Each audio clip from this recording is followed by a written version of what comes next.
Hi everyone, मैं अमित मौर्य वैदिक IAS channel की ओर से आप सभी का स्वागत और अभिनंदन करता हूं। आज 16 जुलाई 2020 को हम अपनी दैनिक करंट अफेयर सीरीज में अपना पहला वीडियो आपको प्रदान कर रहे हैं। हम इसी प्रकार आपको प्रतिदिन आधार पर 8 से 10 क्वेश्चन जो ऑब्जेक्टिव बेस्ड होंगे, उसके बाद उसका विश्लेषण दिया होगा, आपके सामने प्रस्तुत करेंगे। ठीक है, आओ हम देखते हैं आज की महत्वपूर्ण करंट अफेयर। देखिए, पहला क्वेश्चन क्या है। क्वेश्चन आपको बहुत सीरियस पढ़ने हैं, उसके बाद जो उसके विकल्प दिए हैं उस पर भी आपको ध्यान रखना है और उसकी छोटी छोटी बारीकियों को समझना है। देखिए, कोई भी ऑब्जेक्टिव बेस्ड क्वेश्चन हल करने से पहले आपको क्वेश्चन को भली भांति पढ़ लेना है, क्योंकि जब तक आप एक बार क्वेश्चन को अच्छे से नहीं पढ़ोगे, जब तक आपको क्वेश्चन का सार नज़र नहीं आएगा और इसमें क्या सही है क्या गलत है आप उसको नहीं पकड़ पाएंगे। इसलिए क्वेश्चन को बहुत अच्छी तरीके से पढ़ना है। तो पहला क्वेश्चन है, चाबहार रेल परियोजना के विषय में कौन सा कथन असत्य है। सबसे पहले देखना है कि सत्य पूछा है या असत्य। इसमें असत्य पूछा है।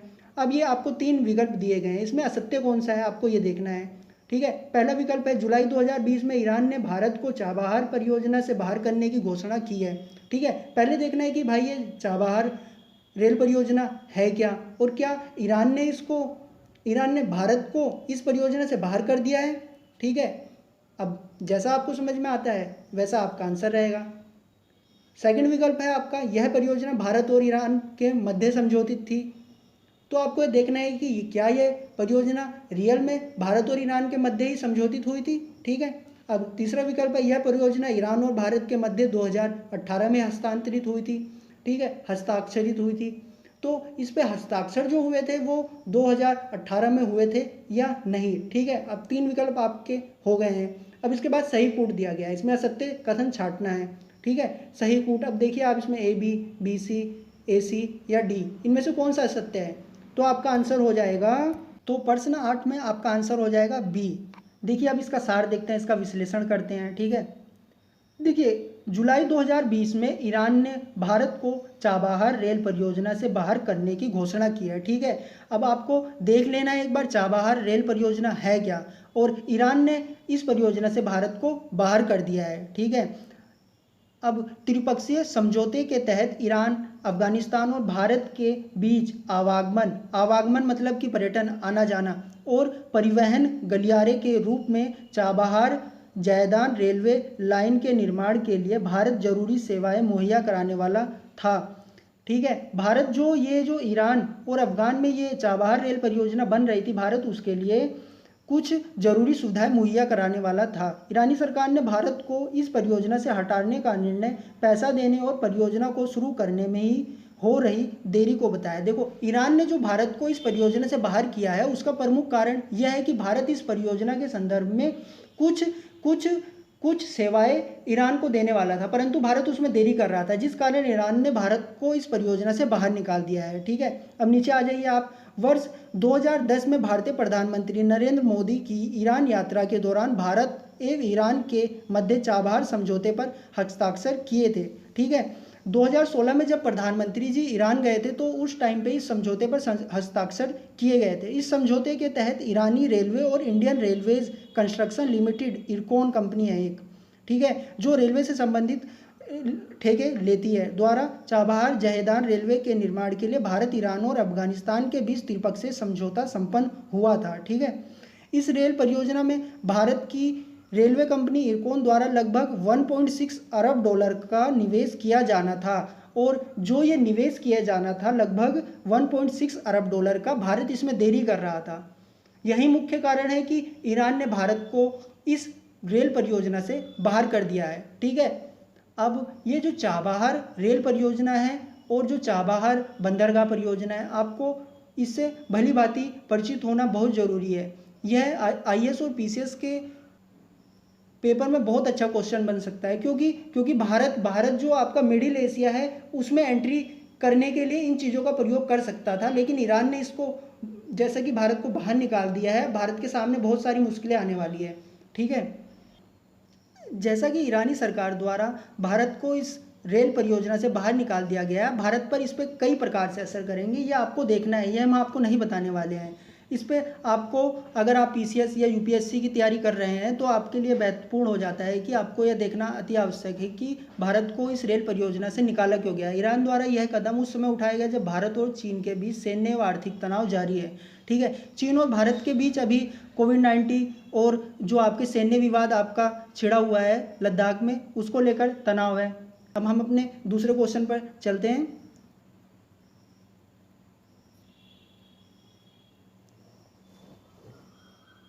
सेकंड प्रश्न है हमारा, हाल ही में किस रेल कोच फैक्ट्री ने कोविड-19 से लड़ने के लिए एक पोस्ट कोविड कोच डिजाइन किया है। ठीक है, किस रेल कोच फैक्ट्री ने कोविड-19 से लड़ने के लिए एक स्पेशल कोविड-19 कोच डिजाइन किया है। ठीक है, आपके सामने आपको चार विकल्प दे दिए गए हैं। आपको इसमें देखना है कि सही विकल्प कौन सा है। पहला दिया है भोपाल, दूसरा दिया है लालगंज, तीसरा दिया है कपूरथला, चौथा दिया है चेन्नई। ठीक है, जो भी आपका आंसर होगा, सही आंसर है कपूरथला। ठीक है, हाल ही में रेल मंत्रालय द्वारा जारी प्रेस विज्ञप्ति के अनुसार कपूरथला रेल कोच फैक्ट्री ने कोविड-19 से लड़ने के लिए एक पोस्ट डिजाइन किया है। ठीक है, पोस्ट कोविड-19 नाम से इस डब्बे में यात्रा संक्रमण युक्त होकर की जा सकेगी। ठीक है, इस कोच को यात्रियों को कैसे इस संक्रमण से बचाया जाए इसे ध्यान में रखकर डिजाइन किया गया है। इसमें ऐसी सुविधाएं दी गई है जिनका इस्तेमाल बिना छुए किया जा सकता है। देखिए, रेल मंत्रालय ने अभी एक प्रेस विज्ञप्ति के जरिए एक ऐसे कोच बनाने की अनुशंसा की है जो कोविड-19 से सुरक्षित रहेगा। ठीक है, जिसमें आप अगर देखिए, दूसरा प्रश्न दिया है, हाल ही में किस रेल कोच फैक्ट्री ने कोविड-19 से लड़ने के लिए एक यहाँ पर पोस्ट की जगह कोविड कोच डिजाइन किया है। हाल ही में किस रेल कोच फैक्ट्री ने कोविड-19 से लड़ने के लिए एक पोस्ट कोविड कोच डिजाइन किया है। यहाँ पर पोस्ट काट देना, कोविड कोच डिजाइन किया है। आपको चार विकल्प दिए गए हैं। ए दिया है भोपाल, बी दिया है लालगंज, सी दिया है कपूरथला, डी दिया है चेन्नई। अब इसमें कौन सा आंसर सही है, आपको इसकी पहचान करनी है। सही आंसर देखते हैं। यह आपका हो गया सही आंसर, सी कपूरथला। ठीक है, इसका विश्लेषण देख लेते हैं। देखिए, हाल ही में रेल मंत्रालय द्वारा एक प्रेस विज्ञप्ति जारी की गई जिसके तहत कपूरथला रेल कोच फैक्ट्री ने कोविड-19 से लड़ने के लिए एक कोच डिजाइन किया है। पोस्ट की जगह कोच लेना है आपको, कोच। ठीक है, कोविड-19 से लड़ने के लिए कोच डिजाइन किया है। ठीक है, यह कोच कोविड-19 नाम से इस डिब्बे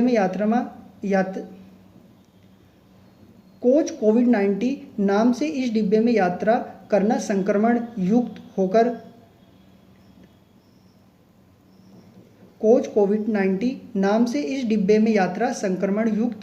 की जा सकेगी। इस कोच को यात्रियों को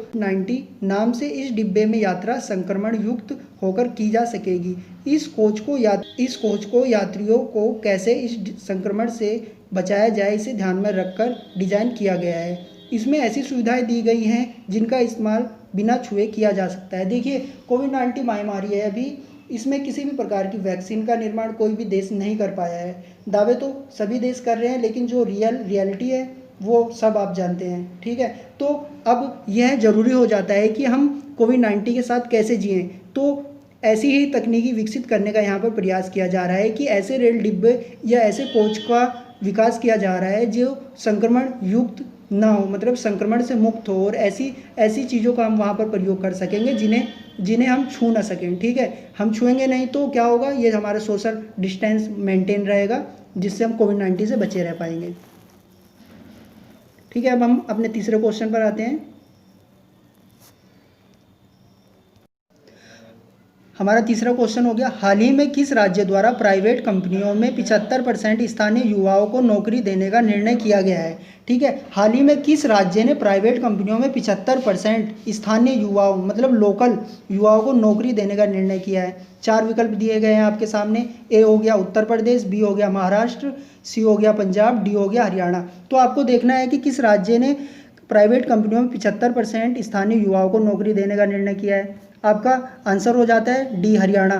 ठीक है, हरियाणा ने अभी एक घोषणा की है जिसमें कि जो आपकी निजी कंपनियां होती है वहाँ पर 75% फीसदी स्थानीय लोगों के लिए आरक्षित कर दिए गए हैं। ठीक है, यह फैसला चुनाव के समय लिया गया है। इस संदर्भ में एक पॉलिसी तैयार की गई है जिसे जल्द ही विधानसभा में बिल के रूप में पेश किया जाएगा। यह एक आरक्षण के रूप में हो गया है कि भैया लोकल युवा ही इस राज्य में प्राइवेट कंपनियों में भागीदारी होंगे और उनकी संख्या लगभग 75% होगी। ठीक है, एक बार लागू होने पर यह घोषणा 10 साल के लिए आरक्षित हो जाएगी। ठीक है, इससे हरियाणा के लाखों युवाओं को लाभ प्राप्त होगा। देखिए कहीं ना कहीं यह कदम सही नहीं है, क्योंकि ये अपनी सीटें रिजर्व कर रहे हैं तो सभी स्टेट अपनी सीटें रिजर्व करेगी, तो भारत में जो भाईचारे का जो माहौल रहा है पहले से ही, उसमें कहीं ना कहीं ये चोट करता है। हम अपने चौथे क्वेश्चन पर आते हैं। हाल ही में दलाई लामा के ऊपर लिखी गई बायोग्राफी के लेखक कौन है? दलाई लामा आप सब परिचित हैं, दलाई लामा तिब्बत से हैं, तो इनके ऊपर एक बायोग्राफी लिखी गई है। इसके लेखक की पहचान करनी है। इसमें 4 विकल्प दिए गए हैं। तिरसोंग डैटसन, बी लोबसोंग सांगे, सी तेंजिंग चियाचे थैगोंग, सी तेंजिंग ग्याचे तैथोंग, डी तेंजिंग डेलेक रिनपोचे। तो इसका आपका सही आंसर हो जाएगा सी तेंजिंग ग्याचे तैथोंग। ठीक है, दलाई लामा के जीवन पर लिखी गई his holiness the 14 Dalai Lama an illustrated biography पुस्तक के लेखक तेंजिंग ग्याचे टैथोंग हैं। ठीक है, इस बायोग्राफी में दलाई लामा की यादगार यात्राओं का वृत्तांत है। इसमें दलाई लामा के आरंभिक वर्षों से लेकर कम्युनिस्ट चीन के साथ बाद में बिगड़े हुए संबंधों का विवरण दिया गया है। साथ ही पुस्तक में मार्च 1959 में दलाई लामा भारत आने को मजबूर हुए थे, इस ऐतिहासिक संदर्भ का भी उल्लेख है। ये आपको पुस्तक याद रखनी है। ये वनडे एग्जामों के लिए बहुत उपयोगी हो जाता है, क्योंकि उसमें एक ना एक पुस्तक के बारे में पूछा जाता है। आते हैं हम अपने 5वें क्वेश्चन पर। 5वां क्वेश्चन देखते हैं। केंद्रीय प्रत्यक्ष कर बोर्ड CBDT ने किसके साथ डाटा साझा करने के उद्देश्य से एक औपचारिक समझौता ज्ञापन पर हस्ताक्षर किए हैं? ठीक है, जो आपका केंद्रीय प्रत्यक्ष बोर्ड है, इसने डाटा साझा करने के उद्देश्य से औपचारिक समझौता किया है। अब किसके साथ किया है ये देखना है आपको। ए दिया है एसोचैम, बी दिया है फिक्की, सी दिया है सेबी, डी दिया है वित्त मंत्रालय। ठीक है, ये यूपीएससी और पीसीएस वालों के लिए इंपॉर्टेंट हो जाता है, क्योंकि इससे संबंधित ये इकोनॉमिक्स का क्वेश्चन हो गया, ये पूछे जाते हैं। ठीक है, तो ये डेटा समझौता किसके साथ हुआ है देखते हैं। ये हुआ है सेबी के साथ।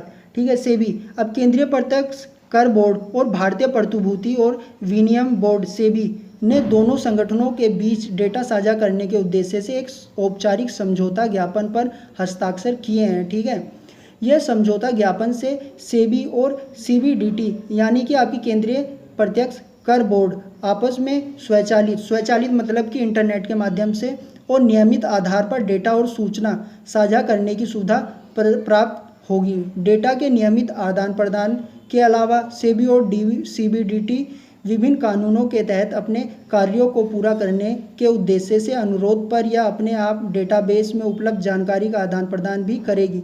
देखिए अब दोनों में ही क्या हो रहा है, यहाँ पर केंद्रीय प्रत्यक्ष कर बोर्ड है जो है आपका, और आपका सेबी, ये दोनों जो इनका डेटा जो भी होता है एक दूसरे को आदान प्रदान करेगी। ठीक है, इससे क्या होगा, इन दोनों के जो कार्य करने की क्षमता में वृद्धि होगी। ठीक है, ये इंपॉर्टेंट क्वेश्चन है, इस पर आप टिक लगा सकते हैं।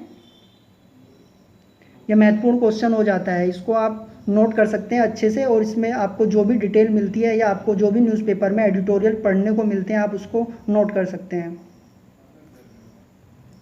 अब आते हैं हम अपने 6ठे क्वेश्चन पर।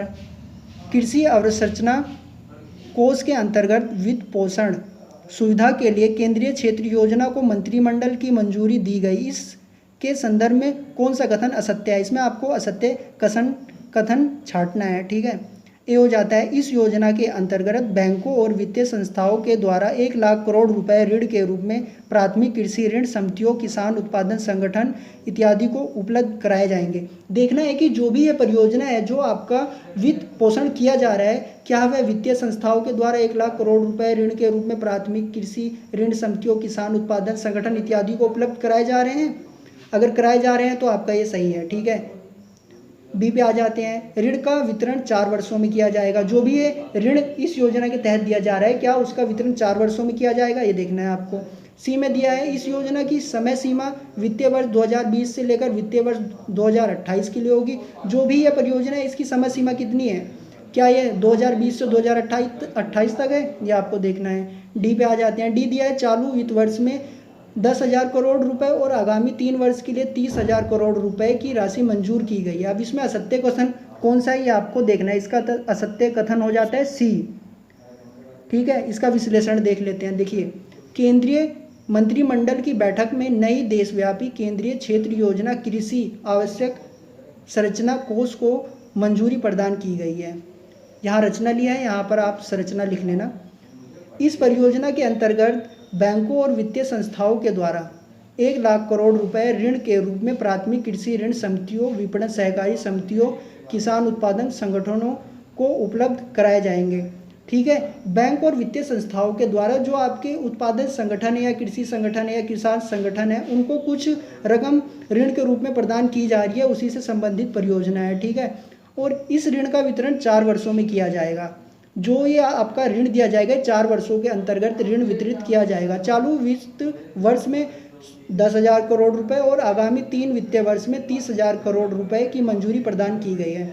यहाँ पर बताया गया है कि 2020 में लगभग 10,000 करोड़ रुपए ऋण दिया जाएगा और आगामी जो आपके 3 वर्ष आगे के रहेंगे उसमें 30,000 करोड़ रुपए ऋण के रूप में प्रदान किए जाएंगे। ठीक है, इस योजना की समय सीमा वित्तीय वर्ष 2020 से लेकर वित्तीय वर्ष 2029 के लिए होगी। इस कारण आपका सी विकल्प गलत हो जाता है। इस श्रृंखला में ये 6 क्वेश्चन उपयुक्त हैं। कल जो भी नवीनतम करंट अफेयर्स होंगी आपको हम इसी फॉर्मेट पे इस चैनल के माध्यम से प्रदान करेंगे। आज जैसे कि हमारा पहला वीडियो था और हम ना ही इतने प्रोफेशनल हैं, सो जिस कारण कुछ गलतियां हो गई हैं, हम आगे प्रयास करेंगे कि ऐसी गलतियों की पुनरावृत्ति ना हो और आपको अच्छे से अच्छे कंटेंट उपलब्ध करा पाएँ। ठीक है, धन्यवाद।